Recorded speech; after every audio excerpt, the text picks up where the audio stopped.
안녕하세요. 조널마킹입니다. 이번 라운드 또 하나의 빅매치가 펼쳐졌는데요. 첼시와 리버풀의 경기였는데 재미만으로는 아스날 맨시티전보다 재밌었습니다. 후반전에는 득점이 터지지 않았지만 전반전에만 4골이 터지는 난타전이었는데요. 라인업을 보면 첼시는 불행 중 다행으로 실바가 부상에서 복귀했습니다. 하지만 첼시의 핵심인 제임스, 시렐이 전부 부상으로 이탈했고 텐센마저 부상으로 경기에 나서지 못했는데요.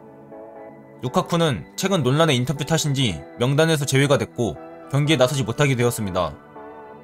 리버풀은 부상자가 더 많습니다. 마팁, 피르미누, 알리송이 코로나 확진으로 이탈했고 오리기, 미나미노, 티아고가 부상으로 경기에서 나서지 못하게 되었는데요. 제일 큰 문제는 클롭입니다.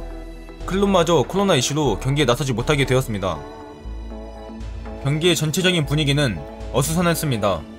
전반전은 거의 누가 더 많이 실수하나를 대결할 정도로 양팀 모두 잦은 실수를 범했는데요. 상대의 실수를 먼저 낚아채 선제 득점을 기록할 수 있었던 건 첼시였습니다. 전반 6분 아놀드의 클리어링 미스가 필리식에게 흘렀는데 필리식이 이를 제대로 처리하지 못하면서 득점 찬스를 날렸는데요. 하지만 리버풀은 기회를 잡았습니다. 3분 뒤 찰로바도 클리어링 미스를 범했고 마네는 이를 놓치지 않으면서 리버풀의 선제 득점이 터졌습니다. 득점 이후 리버풀의 기세를 잡기 시작했고 또 한 번 추가골을 기록했는데요. 살라를 알론소가 막을 수 있을까 하는 우려가 현실이 됐습니다. 알론소는 살라의 드리블을 막지 못했고 살라가 환상적인 돌파와 센스 있는 슈팅으로 추가골을 만들어냈는데요. 이때까지만 해도 리버풀이 경기를 쉽게 가져가는 듯 했습니다. 하지만 첼시의 저력은 만만치 않았습니다. 후반 41분 프리킥 상황에서 세컨볼이 흘렀는데 코바치치의 드롭킥 슈팅이 골대 안으로 빨려 들어가면서 원더골이 터졌는데요. 결국 첼시는 전반전이 끝나기도 전에 동점을 만들어냈습니다.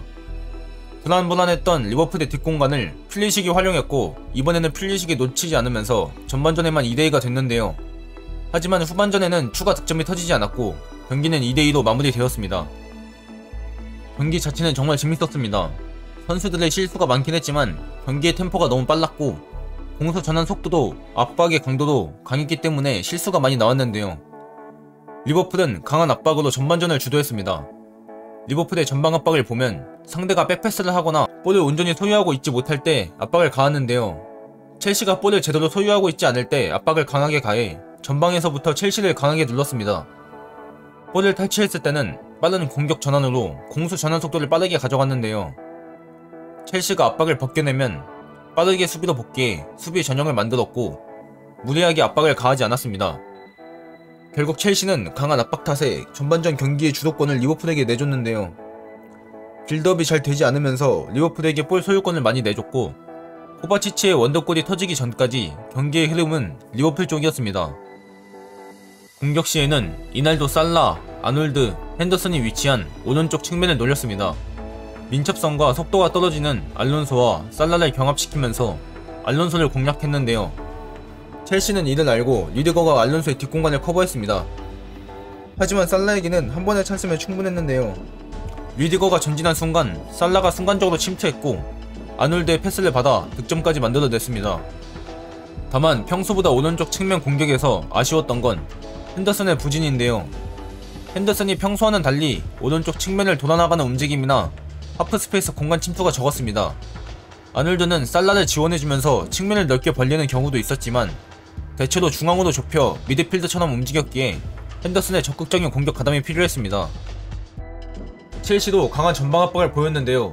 첼시는 3톱과 윙백, 중앙 미드필더들까지 전진해 위협적인 압박을 보였습니다.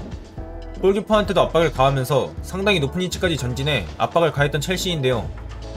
이럴 때 리버풀에게는 반다이크의 롱패스가 빛을 발했는데 이날 반다이크의 롱패스 성공률은 극히 낮았습니다. 첼시가 강한 압박을 가할 수 있었던 이유는 캉테, 코바치치의 존재가 큰데요. 두 선수는 중원에서 많은 활동량과 빠른 기동력으로 강한 전방 압박을 가해줬고 압박의 성공률도 좋았습니다. 압박이 실패해도 기동력이 좋기 때문에 수비 복귀 속도가 빨라 큰 문제가 되지 않았습니다. 캉테, 코바치치는 상대적으로 숫자가 많은 리버풀의 중원을 상대로도 압도적인 모습을 보였는데요. 리버풀은 두 선수의 빠른 기동력과 압박에 버거워하는 모습을 보였습니다. 캉테의 압박, 코바치치의 탈압박을 통한 볼 운반, 패스, 수비 커버 어떤 것 하나 빠질 것 없이 완벽히 경기를 지배했던 두 선수였는데요. 스탯적으로 봐도 훌륭했습니다. 캉테는 기회 창출을 4번이나 기록했고 드리블 성공 3회, 가도채기 3회, 리커버리 14회를 기록했는데요. 스탯만 봐도 캉테가 수비적으로 얼마나 큰 기여를 했는지 알 수 있습니다. 코바치치 역시 마찬가지입니다. 코바치치는 경합 14회 중 무려 13회나 성공하면서 압도적인 경합 성공률을 보였는데요. 또한 드리블 성공 4회, 태클 6회, 리커버리 12회를 기록하면서 공수 양면으로 두 선수의 기여도가 얼마나 컸는지 알 수 있는 대목입니다. 첼시 공격의 핵심은 사실상 티아고 실바라고 봐도 무방했습니다. 첼시는 리버풀의 측면 공간을 활용하기에 노력했는데요.